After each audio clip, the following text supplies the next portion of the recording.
Piyush ji, thank you so much for giving Network 18 this exclusive interview. Welcome to the show. Thank you. What a day to be interviewing you. You know, historic reform in GST rationalization. You've been in the center of news for so long, so it's a great time to be interviewing you. My first question, all this started with the Prime Minister's address on the 15th of August, Independence Day, when he spoke about Atmanirbharta. He framed it in the context of Swadeshi, he framed it in the context of quality drive, and he also, so that is where it all started, and it has led to this. He gave a hint to us on that day that big reforms are coming. So here it is, your first reactions on this GST rationalization. And I'd like to compliment Prime Minister Modi for taking this bold decision. I see this as the most transformative step the nation has seen possibly in the last 50, 60 years. This is a journey that Prime Minister Narendra Modi started right in 2014. Back then, he spoke about making in India. He was conscious that ultimately we will have to become self-reliant. Atmanirbhar banna padega. He promoted Digital India, he promoted Startup India.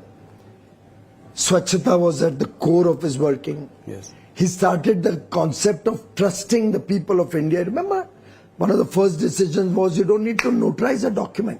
Right. It was crazy. A Xerox copy, they did a notary and you spend money, go and sit before and plead with somebody. For him, ease of doing business is the pathway to a developed economy, and ease of living is a commitment to the people of India to ensure wider prosperity and inclusive growth. And these decisions yesterday have happened over a sustained 11-year journey of taking a broken, fragile 5 economy to become the top 5 economy of the world, soon to become the 3rd largest by 2027. An economy that was low on growth, high on inflation, an economy that was starved of foreign exchange, with a completely broken banking system, an economy where there was no hope, investments were falling, right. Our passport had no respect anywhere in the world. Inheriting that from the Congress, Prime Minister Modi, brick by brick, step by step, brought reforms, brought changes, showed that he trusted the people of India, focused on better quality of life for the poorest of the poor, through various initiatives, brought social security into their lives, got 25 crore people out of poverty, faced the crisis of COVID admirably, without letting the economy collapse as happened in many other developed nations. In fact, bouncing back so well that for 4 years now, we are the fastest growing large economy. Last quarter was 7.8% growth, yes, with only 1.55% inflation. Who could have imagined, if you look back at 2014, Rahul ji, yes, that in a decade, this country will transform so rapidly, right, so beautifully, and a foundation will be created on which a $4 trillion economy aims to become a $30 trillion economy by 2047. That, I think, is Prime Minister Narendra Modi's very astute handling of the economy, and these transformative steps that he had alluded to in his 15th August address, of course, is a labor of love. It's happened over many months of hard work. yes, The Finance Ministry, Nirmala ji, the groups of ministers from the states, absolutely, the groups of secretaries, all working, recognizing that now compensation cess will no more be required. We got the elbow room to be able to give this huge bonanza, right, and give our consumers the opportunity to spend more and give a boost to the Indian economy. So we'll discuss all these points one by one, but first let's stay with GST for a moment. How do you think there was also, income tax cuts, for the bonanza for the middle class in the last budget, followed by now rationalization of GST, a long-standing demand. Like you said, it's taken months of, work on it. Are you sure that this is, how confident are you that this is going to spur demand spur consumption and also eventually investment? It's very logical, Rahulji. Take, for example, the reduction in cement from 28% to 18%. Yes. It suddenly brings down the cost of real estate and building a home. Prime Minister Modi has already provided a free home to 4 crore brothers and sisters, families in the country, another 2 crores more in the coming 4 years, 4-5 years. A reduction in cement price also helps the middle class now get the ability to own an affordable home. When you reduce the price for tractors, tractor parts, all other farm equipment, you are helping the farmer modernize, helping him improve his productivity. Right. When you make the two-wheeler cheaper or a small car cheaper of 1200cc, the aspirational middle class, the young men and women who wants to have a two-wheeler, gets encouraged and is able to afford to buy a two-wheeler, with interest rates also simultaneously coming down, yes, thanks to low inflation and loans becoming cheaper and easily available, right, in a strong banking system that we have today, not what we had in 2014. When the housewife goes out into the market, almost every product of daily use, all food products, all processed goods, foods, all material that is required for her kitchen, foodstuffs, utensils, everything will see a transformational reduction in prices. And industry has committed to us that they will make sure that the full benefit is net of input taxes is passed on to the consumers. So consumers are in for significant gain, and I'm very, very confident. And how are you sure of that? How will you ensure that the industry There has are enough tools. There have been cases of profiteering in the past. So. Few and far between. Otherwise, our experience is you can trust industry. Okay. Prime Minister Modi's biggest strength has been that he has trusted industry and they've never let him down. Similarly, the people of India have trusted Prime Minister Narendra Modi and we have never let them down. So I think it's a two-way trust. Industry has, across the country, every sector, assured the government that they will be with the government. They recognize lower taxes, lower prices will give buoyancy to demand, and higher demand leads to higher taxes, and ultimately higher demand also promotes more investment because the demand leads to more manufacturing in India. So it's a virtuous cycle of growth, and the multiplier impact is what will give India a big boost. Okay. Let us also talk a little bit about the revenue implication or the revenue impact that this might have. You know, by one estimate, about 48,000 crore would be the revenue impact. Do you see that, you know, we will be able to take care of this, and, you know, any kind of fiscal slip that you see, you know, going forward? Rahulji, we are currently collecting nearly 2 lakh crores every month. And with this boost in demand, the revenue will probably go up rather than being a revenue So loss. you're expecting some amount of revenue buoyancy as a result of this? So it is always so. And I think that every theory, right, economic theory suggests that. Right. And for that matter, in 2 lakh crore a month, so 24 lakh crore, 22 lakh crore collected in a year, yes, this is hardly a very consequential amount. Right.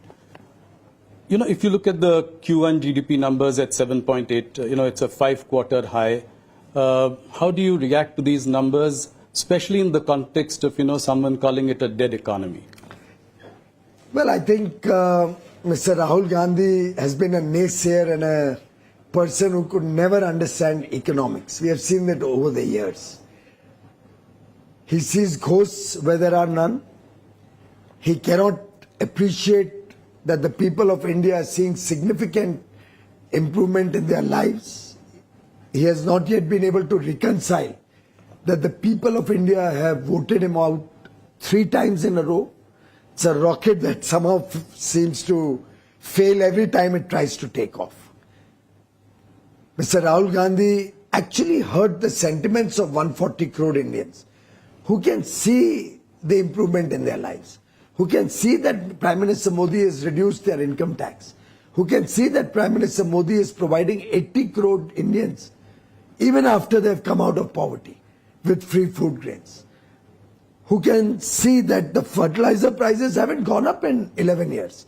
Because Prime Minister Modi has made sure that any burden of increase in tax prices, and there has been a huge increase in fertilizer price, is borne by the central government. Prime Minister Modi is a sensitive human being, very, very concerned and caring for the last man at the bottom of the pyramid. Right from day one, he worried about their social security. Right from day one, he committed his government to the poor, to the marginalized sections, to the unbanked sections of society. After all, what was Jan Dhan account? He made the bank doors open for every citizen of this country. Right. What was Ayushman Bharat? And finally, even everybody above 70 getting free healthcare. So today, 65 crore, 62 to 65 crore brothers and sisters, and everybody above the age of 70 included, is eligible for free healthcare. With the reduction of premium GST on premium on life and health policies from 18% to 0. Yes. It's a massive reduction. Yeah. The middle class will get an ability to buy more insurance and secure their future, their health, and an unfortunate incident in their lives or anybody in their family's lives. So I think it's a very concerted effort over the years in a very smart fashion, while making sure the sanctity of the fundamentals of the economy remains strong, while making sure we don't slip back, right, but only power on for a brighter and brighter future for every Indian in India. I think Prime Minister Modi has clearly shown that good economics can also be equal to good politics. The old adage of the Congress, which itself used to always be looking at very, very low ambition ideas, which was full of scams and scandals, the Colgate, the telecom scam, the Commonwealth Games scam, the Antrix Devas, the list goes on and on. Prime Minister Modi in 11 years has run an honest government, and honest government will always have money to spare to give benefit worth over 2 lakh crores in one shot through the reduction of GST. So will it give some comfort to the markets as well? They have been slightly soft over the last few quarters. Do you think it will also give market men a reason to celebrate because bold reforms are on the way, that this government is not hesitant to take risks? I think very clearly the market recognizes that we are in safe hands. They recognize that a decisive, strong leader like Prime Minister Modi will always keep national interests ahead of everything else. And therefore, if you see, while they've been a little soft, but they've been range bound. Yes. Between 24,500 and 25,500, the Nifty has moved. Right. But I'm very confident that this and the impact of this starting on the first day of Navratri on 22nd September will give a big leg up to the economy, to GDP growth, will ensure that Indian investments continue to power on, will attract more people to set up base, because ultimately when there's demand, yes, there will be interest in investment to meet that demand. And a growing demand means growing jobs, right, growing number of people required in the supply chain. More investments will lead to jobs in the manufacturing side. right. Services is already growing in a double-digit level. You saw the numbers, the services PMI is at an all-time high almost. Right. So I think all in all, India is poised for a very bright future. I assure you our exports also this year will be higher than last year. Let's come to that. So I think, let me rewind a little bit and, come to what you've been dealing with, and you've been at the center of all of it. Till about July 6th or 7th, things seem to be going fine with in our negotiations with the US. Then in a matter of weeks, we had a tariff of 25%, then another 25% on top of that. What went wrong in these few weeks? Well, I think the US-India relationship is one of the most consequential relationships on the globe today. We are two very large democracies. We believe in the rule of law. We are allies and friends for long. We have had certain blips, like we had the sanctions post the nuclear tests in 1998. Yes. I look at this only as one more situation which will pass as there's a deeper understanding of the reality of the situation. And I'm very confident this relationship will only strengthen in the years to come. And how soon do you expect things to resolve? It could happen soon enough. It may take some time. Irrespective, we will continue to be friends. We will continue to be engaged with the United States. And I'm sure we will continue to have greater economic relationships, defense relationships, greater interest in a safe, fair and secure Indo-Pacific. In some sense, it's a very multi-dimensional relationship where we contribute to each other's economies in different dimensions and will continue to do so. It's comforting to hear these words from you. And we also picked up that you said somewhere that things could happen as soon as November. Is that a correct? Well, if you recall, when Prime Minister Modi and Honorable President Donald Trump met in February, they had tasked the two teams to conclude the first tranche of a bilateral trade agreement by fall of 25, which is about November 2025. And I'm sure we will continue to be engaged to try and find solutions to reach that outcome. If at all it's give and take a few days, a few weeks, a few months, in a nation's history, such small periods will not define long-term objectives and goals. I think what surprised and even shocked some people was the erratic and incendiary language that was used by some of the officials of the Trump administration, calling it Modi's war or, a laundromat of Kremlin. I mean, how do you react to this? I mean, are conciliatory noises coming from the other side now? I think there could be either some misunderstandings or some personal opinions that may be reflected in that. I do not think that deters the US and India from continuing to maintain our strategic alliance and partnership. Our friendship is far stronger than a few comments that may be made by a few people. China in the beginning had retaliated with retaliatory tariffs. Would India do anything like that? Well, India is a patient country, and I believe we should give it every effort to come to a better, deeper understanding within the framework of international trading laws. And therefore, I think we have always believed in dialogue, in diplomacy, and an effort to strengthen rather than weaken relationships. So President Trump has recently said that, India has offered to cut tariffs to zero and time is running out. What do you say to that? Do you agree with... Well, I never negotiate such agreements and free trade deals with the media. We negotiate behind closed doors. And once the negotiations are complete, we'll certainly come back to you. Okay. So what are the red lines? Which are the no-go areas for you? Things that we will not compromise on. I think any issue that can hurt national interests, that can hurt the interests of our farmers, our fishermen, our MSME industry, issues which are sensitive with religious sensitivity, those would be broadly the issues where India would need a more understanding when we finalize the framework of our agreement. And we will never compromise on the interests of our farmers, our fishermen, our MSMEs, or our religious sensitivities. Okay, thank you. A US court has recently ruled that President Trump has no authority to impose tariffs, including on India.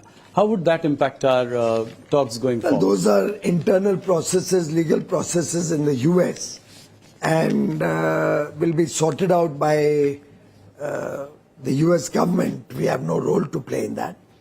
But ours is an effort to reach a far more sustaining and long-term, fair, equitable and mutually beneficial agreement and partnership, and we continue to be focused on that. Okay. Piyush, let's move to some of your priority areas. Take us through your thinking, some of the things that you are doing. For instance, the Jan Vishwas bill. Can you throw some light on that? What is priority for you and the government at the moment? Rahulji, the Honorable Prime Minister, from day one, has been focused on making the life of businesses and common people simpler and easier. If you recall, a simple thing like notarizing a Xerox copy. He removed the need to go to a notary and get a stamp and a signature and pay him 25 rupees to get that certificate. I don't know what that achieved. Prime Minister Modi just did away with it. He said, I trust my people. If they are signing that this is a true copy of the original, I trust them. If you recall, there have been so many scandals and people have been in jail for scandals around government jobs. Yes. In Prime Minister Modi's regime, no such scandals because he simplified and made the whole process totally transparent. For example, now the class 3 employees don't have to go through an interview. It's on merit based on their written exam and their academic performance that they can get a job. The whole nation today has the confidence that when they or those who desire to have a government job or a job in the railways or a PSU will not be discriminated against. Nobody has to use influence or any rent seeking to get a job. This honesty in government has helped us earn the trust of the people, and Prime Minister Modi has always trusted industry, business, entrepreneurs, the youth, the people of India, the citizens of India. And therefore, throughout his tenure, he has tried to decriminalize laws. For small misdemeanors, you don't need to go to jail. You know, there used to be a law at one point of time that if an employee of the Delhi Municipal Corporation, a sewage cleaning employee or an employee was involved in Swachhata in the Delhi Municipal Corporation was absent for 1 month, he could go to jail for that. Right. Now, those kind of obsolete laws needed to be addressed, and he's removed over 1,500 obsolete laws. We have identified many more which we plan to remove. He has decriminalized several sections and provisions of the law through Jan Vishwas Bill 1, which is working admirably. Yeah. Now we've come out with Jan Vishwas Bill 2. And Jan Vishwas is a two-way Vishwas. The government trusts the people of India because the people of India trust the Prime Minister Narendra Modi and his government. And it is that trust which encourages us. The second Jan Vishwas Bill already has 355 provisions being decriminalized. And he has directed us to look for many more. And you'll be happy to know my department has already identified 500 more, which can be decriminalized. Similarly, we are looking at reducing compliance burden, making process and procedures simpler, reducing the paperwork, bringing things online. The idea is that businesses focus on their business. Industry focuses on industry. Traders focus on giving good service to their consumers. Make it easier to do business. Similarly, make the life of the common citizen easier, happier, more self-satisfying, more contained. And I think ease of living is at the core also of the GST reforms. Absolutely. I think compliances and, it is at the core of this. One more thing about, what is your message to the exporters? The real pain in the short term is being felt by them. Will you make it somewhat possible for them to sell in India? Will it be a possibility? And what steps are you taking to do that? Well, fortunately, the timing of the GST reduction at such massive levels couldn't have been better. This will give a big impetus to domestic demand, which will help some of the exporters who may lose a part of their business. Will you make it easier for them to do so because they can't? We are even trying to make connects. So, for example, when I recognized that garment industry could face some stress, I called up the Tatas who run the whole Zudio and the West Side. And I'm going to be talking to all other high street malls or retail large-scale outlets to see if they can help these garment exporters by buying their produce and making it available at affordable prices. So high quality at affordable prices, now at reduced GST rates, will make it a great story to run. So you will remove the restrictions on them to sort of... Absolutely. We are trying to make it easier that they can supply in the domestic market. It's a part of one of the reforms we are working on. Similarly, I'm in dialogue with 50 countries. Our missions are working in 50 countries which we have identified through data analytics and artificial intelligence on the data of import and export of all other nations to identify where our products, which will need a market, can be offered. And in lieu of that, what we can buy from those countries who may also be stressed similarly. Yes. So, for example, the UAE minister and I, over our meetings on Friday, Saturday last week, identified people, identified areas. He already connected us with his people there who can help our textile sector get an entry into the Gulf and into all of Africa. He sent me connects with the seafood industry there. I'm mounting a delegation to visit UAE to connect with those people. 18th, 19th, we have the high-level task force on investments dialogue in UAE, where I'll be taking a large business delegation, identified sectors where we can support our exporters to get new markets. We'll be looking at fast-tracking our free trade agreements with other regions. We are doing a second tranche with Australia. We'll soon announce closure of Oman. New Zealand will also close by the end of the year. My Commerce Secretary was in Brussels last 2 days. Their teams are down on Monday for the next round of negotiations. The Trade Commissioner of European Union, Maros Sherkovic, will be in India on the 11th and will be spending 3 days together to speed up and conclude the European Union FTA. So I have the 4-nation FTA, Switzerland, Iceland, Norway and Liechtenstein, which comes into effect as near as 1st of October. I see. As soon as Navratri gets over, or on the last day of Navratri, we'll have the FTA agreement come into force. The UK has been executed. Oman will be announced. Chile, Peru, Eurasia terms of reference are finalized. By 4th or 5th of October or 6th of October, I'm in Qatar to finalize terms of reference with Qatar.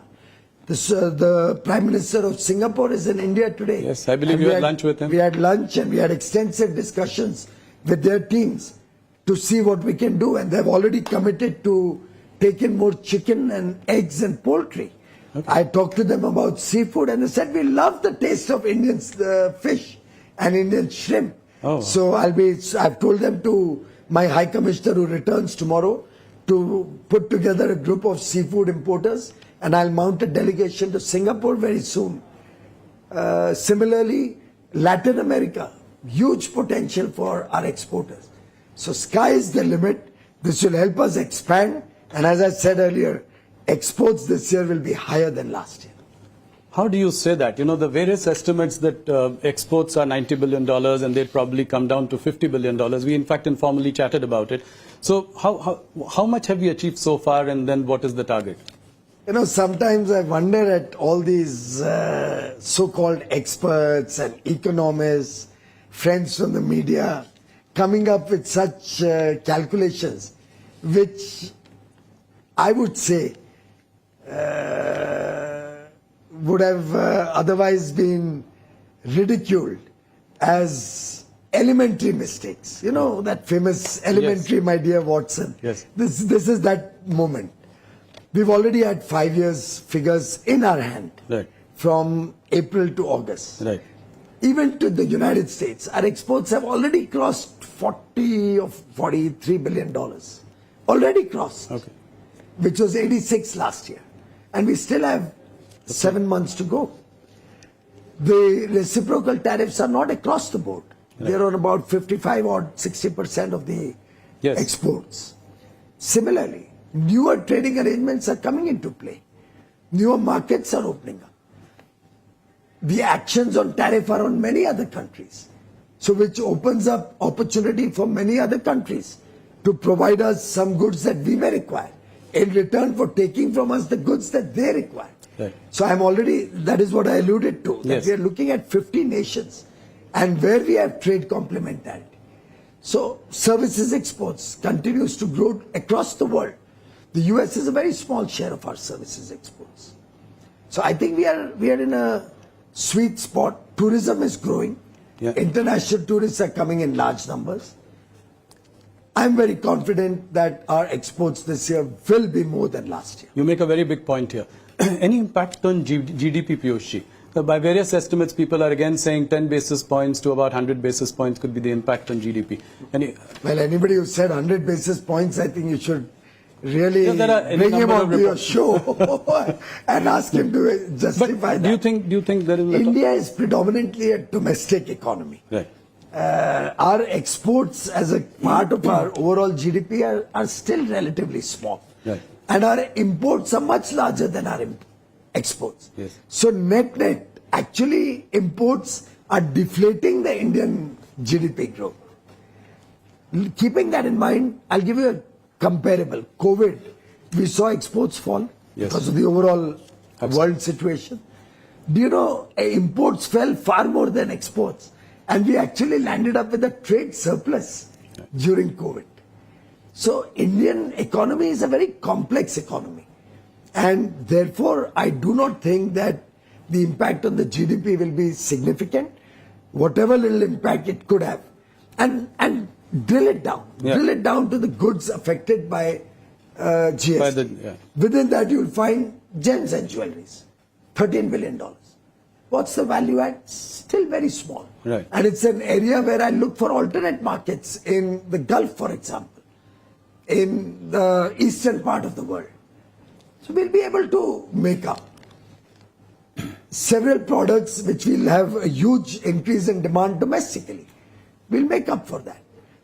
The value add, if you see holistically on the total exports impacted by one nation's action, are not significant enough to hurt the Indian GDP story, which is the world's fastest growing large GDP. I'm very confident that collectively with the effort of 140 crore Indians now committed to go Swadeshi, now very, very charged that I will buy goods made in India. And Prime Minister Modi has very nicely defined it. Yes. He said, देश की मिट्टी में बना माल और देश के हमारे भाई बहनों के खून पसीने से बना हुआ माल. Yes. Yani goods made on Indian soil by the sweat and toil of our Indian labor, Indian workers. The ownership doesn't matter. Doesn't matter. That's Let the investment come from all over the world. Yes. As long as it adds jobs, economic activity in India, it's a made in India product. And by the way, if you see Prime Minister Modi's work, you will see in that the vision and mission of Mahatma Gandhi. Mahatma Gandhi wanted Swachhata. For years the nation yearned for that Swachhata, desired it, but never saw it. We would praise Singapore. We would praise other parts of the world, Europe, America, UAE. But nobody did anything about Swachhata till Prime Minister Modi came into government. Mahatma Gandhi's mission used to be Swachhata. Mahatma Gandhi wanted everybody to have a decent place for their daily routines. Pradhan Mantri Modi built 12 crore toilets, took a toilet to every school, every college, so that nobody has to face the indignity of going into the fields for their daily routines. No, that is a big initiative. Mahatma Gandhi always spoke about Swadeshi. Yes. He actually built the freedom movement around Swadeshi. Lokmanya Tilak was a big proponent of Swadeshi. He always wore khadi. Mahatma Gandhi ji, Sardar Vallabhbhai Patel, they all promoted khadi. After independence, the first Prime Minister to promote khadi, or rather I would say the second, after Lal Bahadur Shastri, is Prime Minister Modi. And relentlessly has promoted khadi. Relentlessly has been in the pursuit of Swadeshi. Absolutely. And now the nation has risen as one to promote Swadeshi. I appeal through your channel. Yes.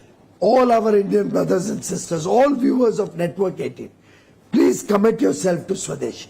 Please commit yourself to buying made in India goods. Whatever may have happened in the past is fine. At least in the future, let's all go for Swadeshi. That's a very passionate call for that. Just a couple of more questions. One around our newfound friend, China. So Prime Minister Modi in Japan said that, China and India have to come together for a new global economic order. Can we trust China? Well, I think we've always had good relations over many years with China. Prime Minister Modi has visited China earlier. President Xi Jinping has come to India. Unfortunately, the incidents post Galwan had brought a little bit of ice to the relationship and created a hiatus. Now that we have been largely able to resolve the issues of disagreement with China, I think it was very natural that we should also reset our ties, take them to the pre-Galwan level. And I think attending an SCO summit where many countries were all getting together had a multilateral dimension also, and a dimension of a whole grouping, because SCO is a pretty large group, just like many other groups in the world. NATO is a very large group, the OECD countries is a large group, SCO is a large group. And Prime Minister Modi attending the SCO there has signaled that we have a thaw in the to get back in the frost, get back into better relationship. India believes in good relationships with everybody in the world. Vasudhaiv Kutumbakam. Absolutely. The world is our family, is at the core of our philosophy. No, it was a huge message, Prime Minister's visit, and his coming together with Putin and Xi Jinping. In China, I would only urge you and the people of India not to look at the relationship with one country through the lens of the relationship with another country. Absolutely. Our relationships with each country stand on their own legs. Yeah. No, I was coming to the point, we have a huge trade deficit with China. So how do we ensure greater access to Indian goods and services in China? Prime Minister Modi has raised this issue in his dialogue with his counterpart in China. Okay. And we will be looking to work together to see how we can expand opportunities for Indian businesses in China, and how we can work to collaborate and work together to see that the Make in India program and Swadeshi manufacturing gets a boost in the years to come. So, by the same token, Press Note 3 puts, fetters on Chinese investments in India. So, with relations improving, do you see any changes in Press Note 3? Well, I would allow time to take the decision. I would not like to preempt what will happen in the future. But I can assure you that Prime Minister Narendra Modi is looking at everything that can help ease of doing business and ease of living.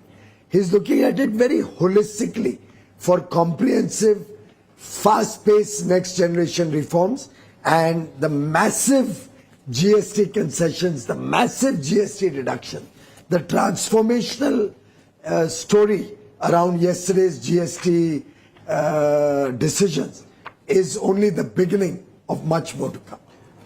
Couple of more questions, small questions. In light of this, trade diversification going forward is really important for India. So you've recently, done a big deal with UK. What is, how are you seeing, what is it in the works with EU? Can we hope? Very rapid progress. Yeah. Very rapid progress. My Commerce Secretary has returned yesterday.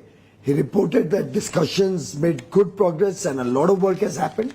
Their team is here in the same office, next door rooms. You'll have 8 rooms full of bilateral meetings going on for settling many chapters, many legal aspects and issues of discussion over the whole of next week. The Trade Commissioner Maros Sharkovich is landing in India on 11th. We have 3 days of very, very intense discussions ahead of us. So we hope and we are very confident of having a very good, fair, equitable and balanced, sustaining long-term relationship with the EU. And soon? Quite soon. My last question. Does it worry you that, rupee is at an all-time low against the dollar? Scott Bessent also referred to it recently. How would you react to that? Well, we are monitoring the situation and we are very confident that things will get back to normal in the near future. Okay. Thank you, Piyush ji. Thank you for your time. Thank you for a discussion on a range of issues. And on a day, when we have just had this major GST rationalization, like you said, one of the most monumental reforms of the Modi government. Thank you so much. And one of the most monumental and transformational reforms since independence. Point taken. Thank you so much. Thank you. Namaskar.